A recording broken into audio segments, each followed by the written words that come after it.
lahir apakah cukup belajar melahirkan plasenta saja? Ini enggak ya. Tapi bayi sudah lahir, kala 2 kan bayi lahir ya, menolong persalinan bayi lahir di kala 2. Nah sekarang setelah bayi lahir mau diapain? Nah ini kita merawat penata laksananya itu berkaitan dengan setelah bayi lahir ini kelas ini tali pusat ini dipotong, ya kan? Jadi pemotongan tali pusat dulu yang pertama. Kemudian yang kedua, bayinya kita lakukan apa? Ya, bayinya nanti dilakukan IMD, ya, IMD inisiasi menyusui dini selama 1 jam, ya 1 jam paling tidak di dada ibu. Kemudian setelah itu kita observasi apakah ada luka ya. Jadi kita setelah itu plasenta dilahirin, kemudian baru jahit heading kalau ada robekan di perineum ya. Nah itu sebenarnya itu aja, 4 itu aja. Kalau penanganan bayinya tidak hanya IMD tapi nanti setelahnya. Jadi kurang lebih nanti itu kita menangani ibunya kurang lebih 1 jam selesai, bayinya juga ikut sudah diambil selesai 1 jam, dibawa ke ruang neonatus untuk diangkatkan, diukur-ukur beratnya, panjang badannya, kemudian dilihat apakah ada kelainan, cacat, ya anusnya ada apa enggak, kemudian diberikan suntikan-suntikan. Contohnya apa? Suntikan vaksin ya, vitamin K, kemudian vaksin hepatitis B, itu ya. Kemudian matanya dikasih apa? Salep ya, gentamicin kalau nggak salah. Coba nanti dicek lagi untuk apa aja yang perlu diberikan ke bayinya. Jadi sampai di situ, jadi semuanya itu ya. Jadi penanganan bayinya, pemotongan tali pusat, melahirkan plasenta, sama jahit epidural gitu ya. Jadi agak banyak, tapi ingat-ingat itu aja. Jadi bayangin aja, bayi lahir sudah selesai, otomatis tali pusat kita masih menjulur ya kan, plasenta kan belum lahir. Nah itu dipotong dulu, kemudian bayinya setelah terpotong kan sudah lepas, taruh dulu di dada ibu, setelah itu baru dilahirkan plasentanya, baru setelah itu diheading gitu ya. Nah sekarang untuk alat-alatnya berarti perlu 2 kali ya. Jadi kan kita nolong, posisi kita kan sebagai penolong, sebenarnya jadi 1 sama kala 2. Kita sudah pakai handphone nggak? Udah pakai handphone steril yang bersamaan dengan kala 2. Jadi bersamaan dengan itu, nggak terpisah-pisah sebenarnya, tapi jadi 1. Dan inform consentnya sebenarnya jadi 1 di awal, di pada saat dia datang di UGD misalkan ya. Inform consent untuk penanganan persalinannya dari awal observasi sampai melahirkan ya semuanya gitu. Nah jadi kita pakai handscone dulu itu, kemudian alat-alat untuk potong tali pusat sama melahirkan plasenta, kemudian diganti, ibunya sudah lagi IMD, sudah diganti semua, baru disiapkan alat lagi baru untuk jahit gitu ya. Terus kita ganti handscone lagi, jadi perlu ganti handscone ya nanti. Berarti ganti handscone-nya, pakai handscone-nya 2 kali ya. Ini untuk alatnya ini toh nggak ada backpacknya, cuma ini. Ini terlalu banyak banget ya.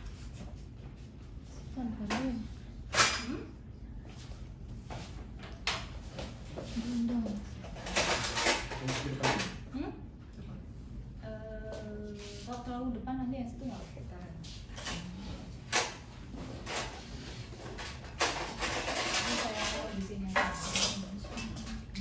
Kalau untuk awal kita perlu ini apa ini? Ini apa? Klem tali pusat. Kemudian untuk melahirkan plasenta ya, untuk jepit tali pusatnya kita perlu klem ya, seperti ini klem. Kalau tidak disediakan ini, kalau tidak ada ini, kita harus klem di 2 tempat, dan dipotong, diikat yang sudah pakai benang yang steril biasanya. Tapi kalau sudah ada ini, berarti klemnya ini pakai klem tali pusat yang disposable, terus ini pakai klem yang ini ya, terus baru nanti dipotong. Kemudian gunting untuk memotong tali pusat. Pakai ini ya. Kalau ini gunting apa? Plaster. Plaster. Plaster. Jaringan. Bukan. Ini gunting apa? Ini yang gunting yang sehari-hari ini apa ini? Gunting biasa.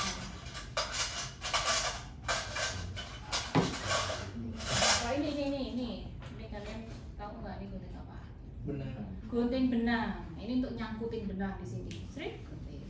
Nah kalau ini gunting biasa ya, bisa untuk apa namanya?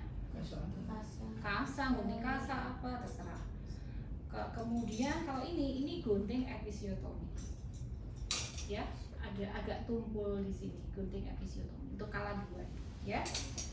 Yang ini gunting tali pusat. Bisa untuk gunting IUD juga, benang IUD kan panjang ya. Tapi sebenarnya bisa gunting yang lain sih, nggak harus gunting ini kan, untuk pokoknya steril gitu aja, nggak masalah. Nah kemudian yang untuk heading kalau di bab instrumen sini ya, kalau untuk heading jelas kita harus sediakan apa? Jarum, benang. Kemudian pakai apa? Naufudel untuk megang jarumnya, untuk jahitnya. Kemudian perlu gunting juga.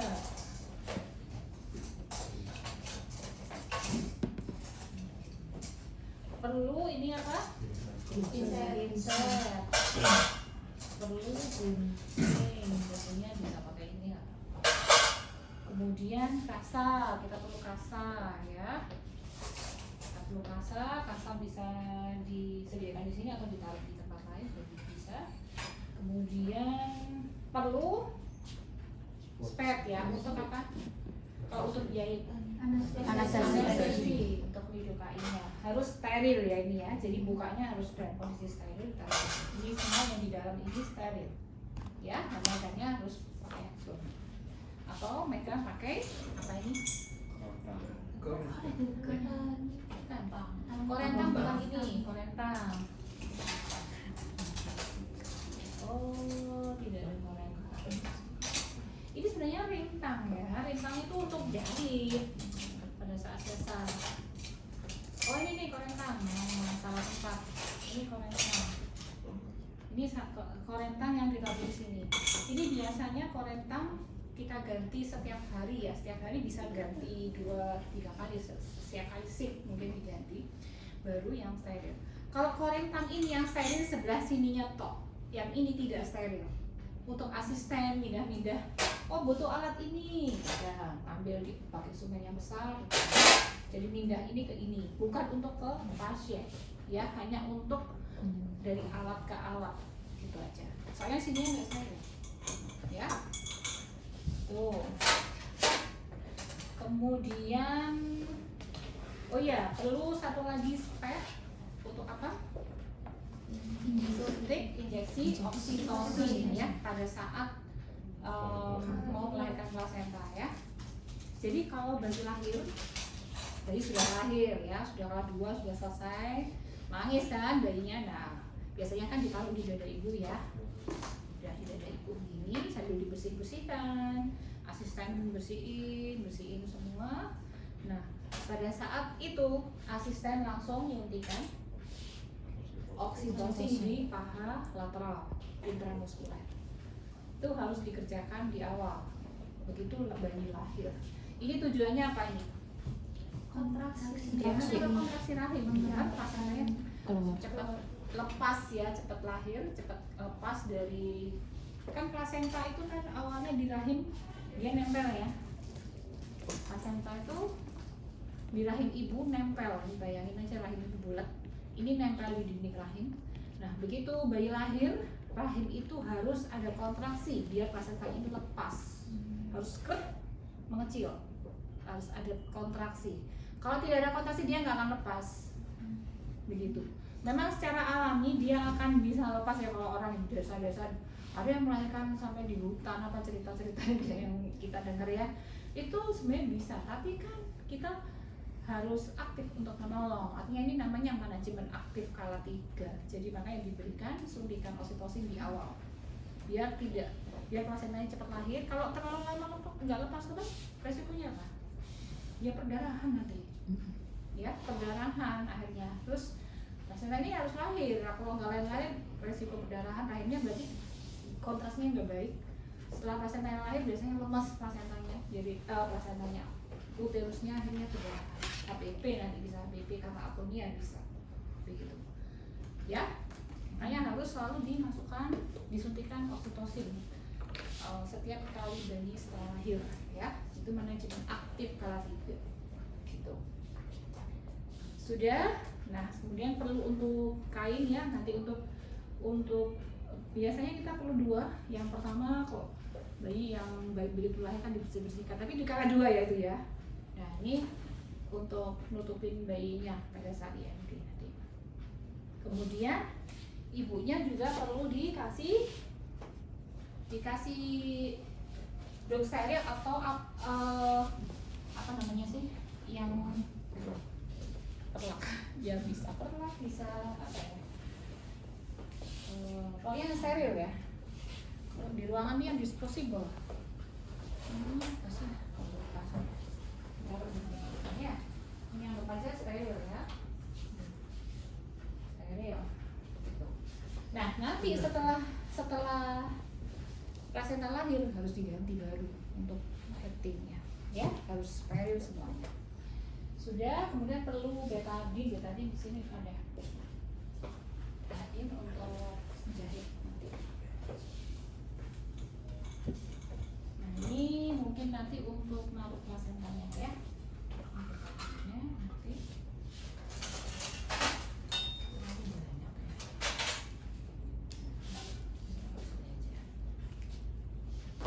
Mana ini? Handscone. Ya, ada. Handscone itu dokter.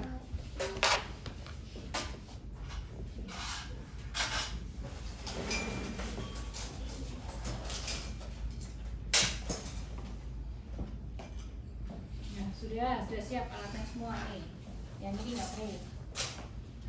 Nah, sudah, kita sekarang persiapannya ya seperti biasa, salam, menyapa pasien, perkenalkan diri, kemudian ditanyakan pasien namanya siapa, perkenalkan saya dokter ini, saya akan membantu ibu, menolong ibu melahirkan plasenta dan menangani bayinya. Sebenarnya dari awal ya di kala 2 itu ya.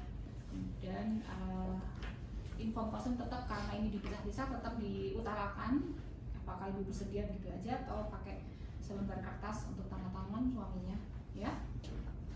Kemudian baru kita seperti biasa cuci tangan atau pakai hand sanitizer ya sebelumnya. Kemudian pakai apron, harusnya pakai apron ya, pakai apron. Kalau biasanya apron, kemudian ya coba apron aja sih, bisa pakai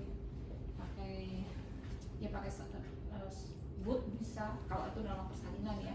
Karena kalau kotor kan kita enak pakai boot biar nggak kotor gitu aja. Pakai apron dan kita pakai yang sudah. Nah, kemudian handscone-nya harus steril ya. Ini kan steril, pura-puranya steril.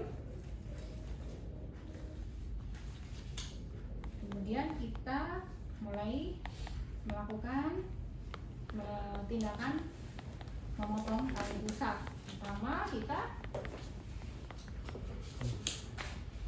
apakan nih? Klem. Pakai klem yang disposable ini ya. Kira-kira 5 cm lah. Lebih segini. Kalau biasanya sih saya ujungnya dulu.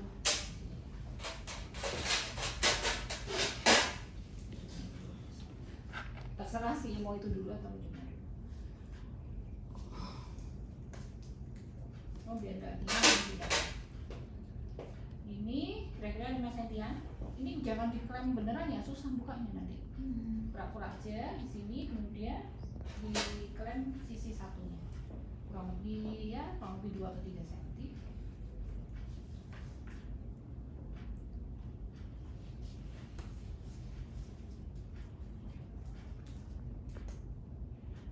Oke, ini ya. Ini sudah terklem semua, baru kita potong. Memotongnya harus melindungi bayi. Kelihatan nggak ya? Bingung. Harus melindungi bayi ini ya. Harus tangan kiri ini harus di bawahnya. Nggak takut kegunting, bayi itu kan umek ya, berlincah dia. Bisa kamu kurang hati-hati bisa kena kulitnya atau jarinya ya. Gitu. Jadi harus dilindungi begini, baru dipotong. Potong sudah selesai. Ini pura-puranya sudah nempel di sini dan sudah terpotong. Ya.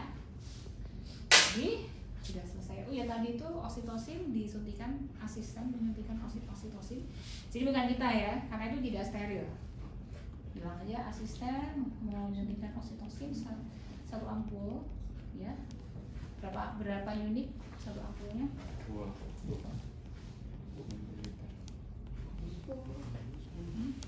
10 unit. Satu ampulnya itu 10 unit disuntikan intramuskular. Intramuskular. Sudah. Bayinya sudah terpotong kali pusat, artinya sudah terpisah ya dari kali pusatnya. Lalu bayi ini kita taruh di dada ibu. Ini sudah dibersihkan tadi ya. Bu, begini. Terus kita kasih kain. Nah ini sebenarnya yang ngasih kain ini asisten juga ya. Sudah. Nah sementara itu kita mau lahirin plasenta. Nah sebelum lahirin plasenta kita harus evaluasi dan pastikan kontraksi uterus itu sudah muncul dan sudah baik. Gitu. Jadi sambil masase, dimasase uterusnya. Uterus kalau bayi baru lahir itu kira-kira setinggi pusat ya, atau 1 jari 2 pusat lah, setinggi pusat kurang lebih. Dimasase sambil merangsang kontraksinya. Nah kemudian baru kita, nah sebentar ini posisinya nggak pas. Apa ini? Sebentar dipaskan dulu. Harusnya ini di dalam.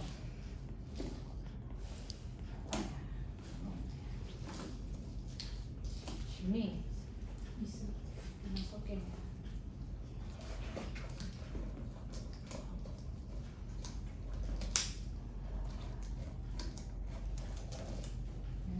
Berakhir ya, ya.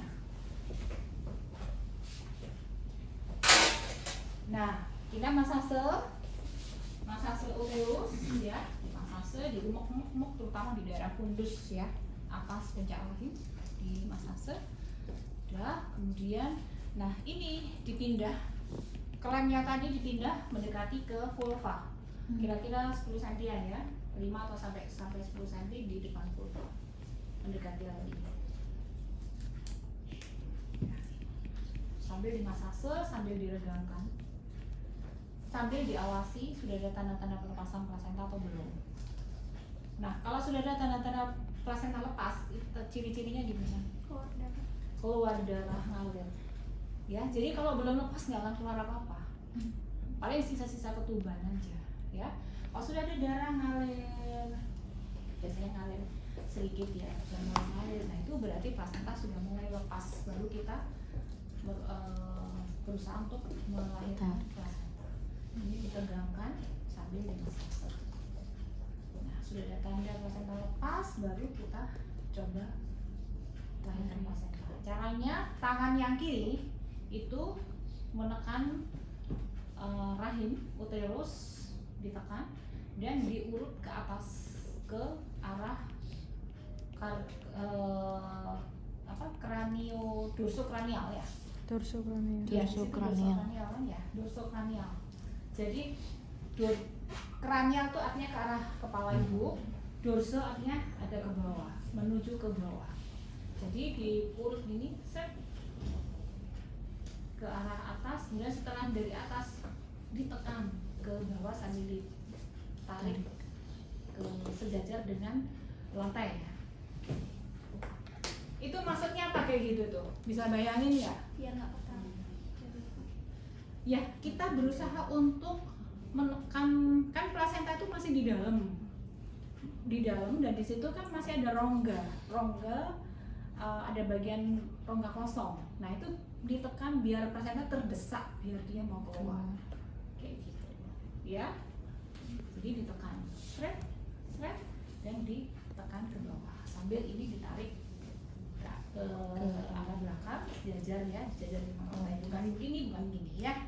Dan itu harus nggak boleh dipaksa ya. Jadi kalau misalnya masih susah berarti ada sebagian yang belum lepas, jadi harus massage terus. Gitu. Kalau sudah benar lepas total dia akan turun placentanya sambil ditekan. Nah baru setelah kelihatan di sini baru kita keluarkan ya. Biasanya sih keluar sendiri aja ya, ini kan karena nggak bisa lahir sendiri nih ya, keluar sendiri. Nah apa itu bujur. Nah kalau sudah sampai di sini di depan vulva, namanya juga plasenta itu kan selain plasenta terdiri dari plasenta sendiri juga ada selaput amnion. Nah, selaput amnion itu meliputi nempel di seluruh rahim. Kadang-kadang selaput amnion itu ada yang belum lepas, ada yang masih lengket. Nah, itu makanya kita berusaha untuk melepaskan selaput amnion itu diputar. Putar gini. Diputar. Nah, akhirnya dia akan melepas. Diputar di depan vulva ya, sampai dia lepas sendiri. Sambil kalau bisa kalau perlu dibantu massage, tetap massage. Dia lepas. Sudah lepas semua, baru kita sebelum ditaruh di tempat diserahkan ke asisten ya, misalnya ditaruh di bengkok situ, kita pastikan tidak ada yang cuil kayak tadi cuil kan. Ini lengkap, kita pastikan plasenta itu utuh semua lengkap, jadi nggak ada yang kurang. Pastikan sudah lengkap. Nah, bisa aja dia cuil kayak tadi ya, berarti kan ada yang tersisa di dalam. Itu resikonya gimana? Perdarahan nanti. Perdarahannya bisa aja nggak sekarang, tapi seminggu kemudian, 2 minggu kemudian bisa. Ya, meskipun ya kalau ada plasenta sisa sedikit sekali itu sebenarnya nggak perlu diapa-apakan. Sedikit itu paling segini, sedikit sekali itu nggak apa-apa. Pokoknya dijaga kontrasinya bagus, nggak ada perdarahan. Kalau perlu ditambahin obat ya, obat metil ergometrin oral biasanya kita. Gitu. Kalau sedikit sekali, kalau banyak ya harus dibersihkan. Kita eksplorasi kalau perlu dikurek gitu. Ya dan dipastikan lengkap plasentanya, kotyledonya utuh. Sudah, kemudian kita taruh di bengkok ya, taruh di bengkok, ininya diambil, ditaruh, biar taruh sini aja. Sudah selesai. Terus kemudian sebelum kita lepas handscoon-nya, kita pastikan, kita evaluasi tidak ada perdarahan. Dan setelah lahir kan bisa aja langsung perdarahan, bisa loh ya, enggak bisa aja saat itu langsung darahnya ngalir. Nah mungkin kontrasinya kurang baik, harus massage terus gitu, atau perlu ditambahkan obat infus, drip oxytocin, atau mungkin injeksi metil ergometrin atau metergin, bisa gitu. Tapi ini kan skenario-nya normal ya, nggak ada perdarahan, itu seandainya. Sudah kita lihat juga ada ruptur perineum ya, atau mungkin sudah ada etis di awal. Jadi kita pastikan di sini ada ruptur perineum dan ruptur perineumnya grade berapa, ya, gitu. Baru kita lepas, ganti handscoon baru. Tapi kalau untuk misalnya udah pakai handscoon ya, kalau ujian ya nggak usah dilepas, nggak apa, cukup ngomong aja handscoon ini sudah saya lepas dan sudah ganti baru gitu aja. Dan cuci tangan, jangan lupa cuci tangan. Selesai tindakan selalu cuci tangan. Baru ini ibunya dibersihkan, alat-alat direndam di larutan klorin, ganti dup yang steril. Bayi ini tadi belum ditutup ya. Bayi ini kemana? Ya di sini terus sampai selesai heading semuanya ya. Bayi ini di sini terus karena 1 jam ya. Jadi terus di sini dipeluk ibunya. Ya, kita sudah ganti, kemudian baru kita lanjutkan dengan heading. Ya, kan ini anggap aja setelah evaluasi kita lihat ada ruptur perineum grade 2. Ya, ruptur perineum grade 2. Kemudian kita siapkan untuk heading. Kalau grade 1 itu apa? puting. Tidak perlu dijahit. Iya, itu laserasi aja ya, jadi nggak perlu dijahit, biasanya di drop aja udaranya berhenti. Kalau grade 2 apa? Sampai ke otot. Sampai ke otot dari mukosa perineum. vagina sampai ke otot. Perlu dijahit ya. Kemudian yang grade 3 Sampai sphincter. Sampai otot sphincter anus. otot sphincter Iya, ani. interna. Terus yang grade 4 Grade 4 robekan dengan jadi mukosa kalau grade rectum. 4 tuh bener-bener vagina dan anus sudah jebol ya semuanya. Itu yang jahit siapa? SPOG ya. Itu teknik jahitnya beda. Jadi harus kalian rujuk itu. Tapi apakah ngerujuk seandainya ya ini ya kalau ada kasus seperti itu terlalu luas sampai ke anus, ya sudah kita sebelum merujuk seharusnya kalian tidak biarkan ini perdarahan mengalir terus. Karena kan di robekan itu darahnya kan nggak akan berhenti, jadi bisa kalian jahit situasional. Situasional itu jahit asal tidak perdarahan, tapi nggak terlalu rapat-rapat ya, pokoknya didekatkan, jahit sebisanya ya, asal mendekat gitu aja biar dindingnya berhenti, baru dirujuk gitu ya, jangan terlalu jelimet nanti susah lepasnya gitu ya. Sudah kita nanti bilangnya grade 2 aja lah. Kalau grade 3 tuh sebenarnya harusnya kalian juga bisa sih, cuman di situ kayaknya grade 3 juga dirujuk ya. Iya. Iya. Mungkin dokter. 2 sampai 3 sih juga dirujuk. grade 3 gampang ya. Ya, kita anggap aja grade 2 ya lukanya. Jadi kalian bisa mengerjakan. Jangan grade 1 nanti nggak jahitan, nggak bisa dinilai nanti. Ya. Grade 2, kemudian kita siapkan alat-alatnya, sudah cuci tangan, ganti handphone baru, ibunya dibersihkan, ganti steril baru, sudah, baru kita lakukan penjahitan. Nah, kemudian pertama kita ambil spek, diisi Kain. lidokain ya 1 atau 2 ampul ya cukup, diambil lidokainnya ya kira-kira mungkin 2 cc atau 2 ampul, sudah. Kemudian baru kita lakukan apa dulu? Desinfeksi. Ini sudah pakai hand spoon ya? Iya. Bawa ambil kasa yang dibasahin betadine alkohol. Jadi betadine ya dia ya, pakai betadine. Karena ini benar-benar tindakan heating ya. Tindakan heating kalian sudah bedah belum ya? Sudah. Terus pakai betadine. Operasi juga betadine ya. Kecuali kalau di tempat yang kalian kok nggak ada betadine, ini habis apoteknya 1 jam dari sini. Nah itu mungkin seadanya apa yang ada gitu ya. Sudah. Terus baru kita desinfeksi, terutama yang di daerah lukanya. Berarti nanti lukanya di sini ya. Biasanya kan kalau epis di sini kan, mediolateral di sebelah kiri. Ya, oke. Ya di desinfeksi pakai betadine, meluas ya dari pusatnya meluas sampai keluar. Perlu 2 kali. Ini buang. Namanya ini tempat kunjungan. Desinfeksi lagi. Sudah selesai. Kemudian baru kita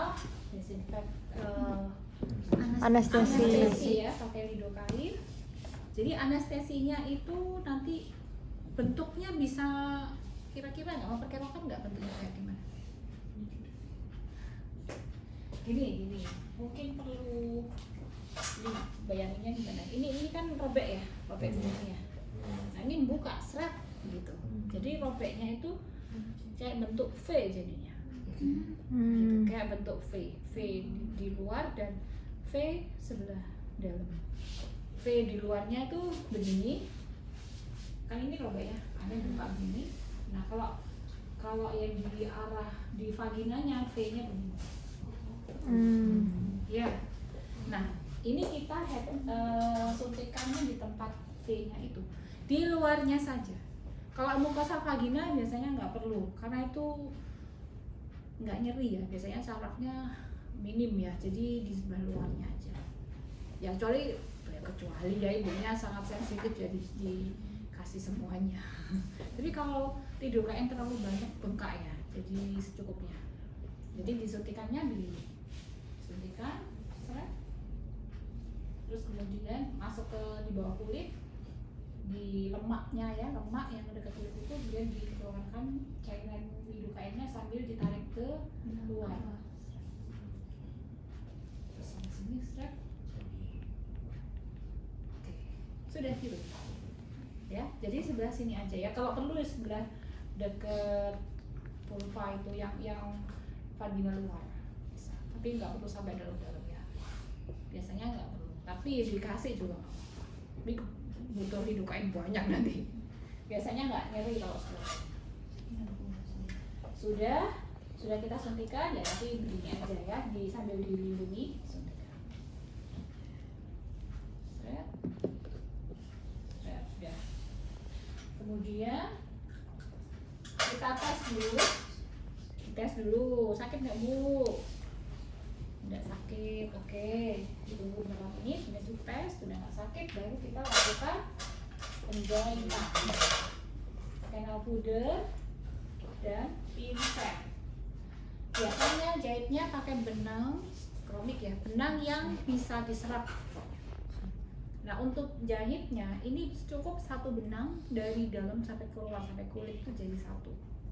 Jadi nggak perlu ganti-ganti benang lagi. Makanya biasanya kita kalau di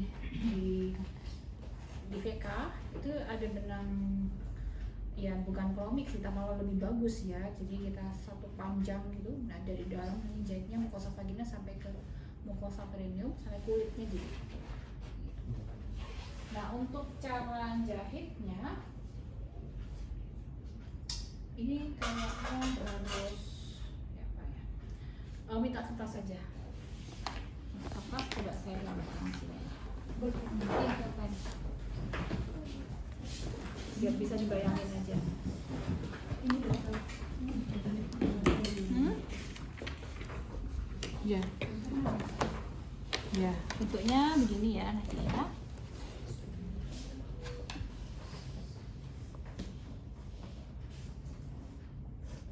Kan bentuknya begini ya, kira-kira ya ini ya, begini. Bisa? Bentuknya begini, bisa kelihatan? Ini vagina kan? Ya, yang di dalam. Kalau ini apa? Ini perineum. Ini area vagina, ini area perineum. Jadi kita jahitnya, kita pakai benang kromik yang bisa diserap. Nah, kemudian kita jahit ujungnya dulu. Ini dalamnya berapa senti? Bisa ada dalamnya. Kalau grade 3 bisa 4 senti. Dalamnya bisa 3-4 senti dalam. Dan jahitnya itu benar-benar harus sampai lapisan terbawah dimasuk, harus dilebihkan masuk lagi ke dalam kira-kira 1-2 mm. Gitu, ya. Jangan sampai ada ruang kosong di bawah. Nanti bisa memicu terjadinya hematom, perdarahan di dalam yang nggak ketahuan, akhirnya hematom itu HPV juga nanti. Ya, kita jahit pertama, kita jahit sudut dulu. Biasanya ini kan pojoknya. Biasanya kita lebihkan 1 sentian ya jahitnya. Masuk. Masuk sampai dalam ya. 2 kali. Setelah 2 kali dikencengin, diikat mati. Sudah. Setelah diikat mati baru kita jelujur. Jadi mukosa vagina ini kita jahit jelujur ya. Seret. Mukosa vaginanya ya. Mukosa vagina itu sampai luar. Mukosa vagina itu sampai mana sih? Ya semuanya itu. Kalau perineum mukosanya di mana? Di bawah kulit. Beda lagi. Bisa dibayangin? Iya. Jadi vagina itu semuanya dari bawah sampai atas itu terjahit semua. Jadi langsung lingkup semua gitu. Sudah terjahit semua mukosa vagina. Setelah sampai di sini, kita lanjutkan ke mukosa perineum. Jadi di bawah kulitnya tidak ikut dijahit. Jadi mukosa perineum di bawah kulit didekatkan. Sudah sampai ujung. Otomatis ini sudah mulai mengecil ya, menyatu. ini sudah menyatu tapi ini belum karena kulitnya belum Terjahit. terjahit. Kalau sudah sampai di ujung, langsung kita lakukan jahitan subkutikuler, jahit kulit. Ya, ini kulitnya sekarang. Nah, kalau untuk kulitnya cara jahitnya begini. Ini sampai sini ya. Cara jahitnya kita masuk di bawah kulit persis. Gini, masuk di bawah kulit, terus masuk ke sini, bawah kulit sisi sini, bawah kulit sisi sini, bawah kulit sisi sini, bawah kulit sisi sini. Nah, otomatis menyatu. Pakai benang yang sama. Akhirnya benangnya nggak perlu diangkat dan lukanya jadi nggak kelihatan ada benangnya. Kecuali yang di ujung. Kalau udah sampai sini, sampai di tengah sini, baru kita jahit simpul. Udah dijahit simpul, diikat sudah. Biasanya ngikatnya cuma cukup sampai di sini, karena ini sudah terjahit, diikat sudah, kemudian dipotong. Nah, seperti itu ya, gitu. Oke, jadi nanti kalau ngomongnya pada saat ujian, cukup kalian bilang sudah tadi desinfeksi, kemudian suntik anestesi pakai lidocaine, jadi tes. Baru kita jahit. Aku dari ke mana ya? Dokter ada apa?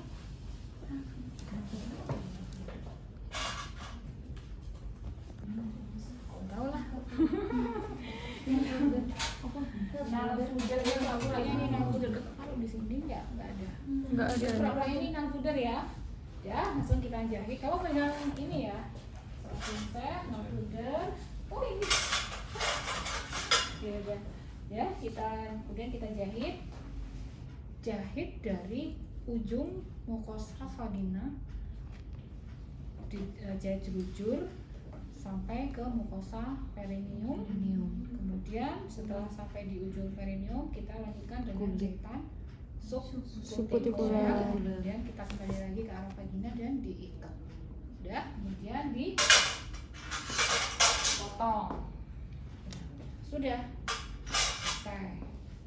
Biasanya kalau sudah selesai, kita bersihkan lagi pakai betadine ya, di tempat yang bekas jahitan. Sudah.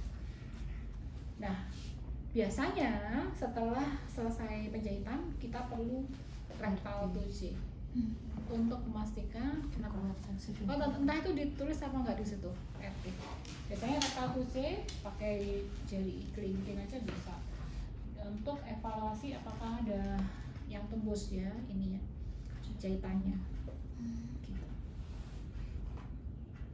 Gitu ya, sudah selesai.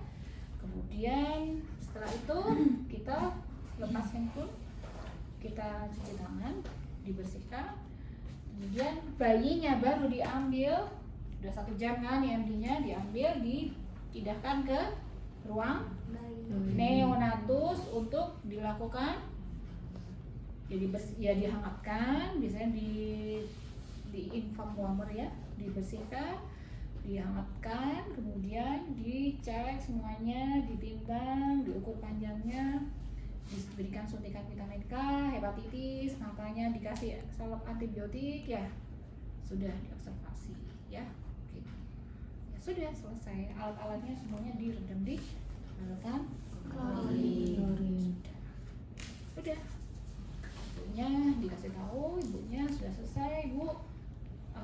Bayi, alhamdulillah bayinya sehat ya, ibu tidak ada perdarahan, tapi ibu masih diobservasi selama 2 jam di PK kan, ada kala 4 ya kan, kala 4 observasi perdarahan, belum selesai, bisa kita tahu 2 jam terus perdarahan ya. Ibu insya Allah baik, kondisi nanti masih diobservasi di ruang kamar bersalin sampai 2 jam. Tuh. Sudah selesai. Sudah jelas? Insya Allah jelas. Jelas? Cukup jelas? Kayaknya enaknya harus praktek. Ya? Ayo praktek ya.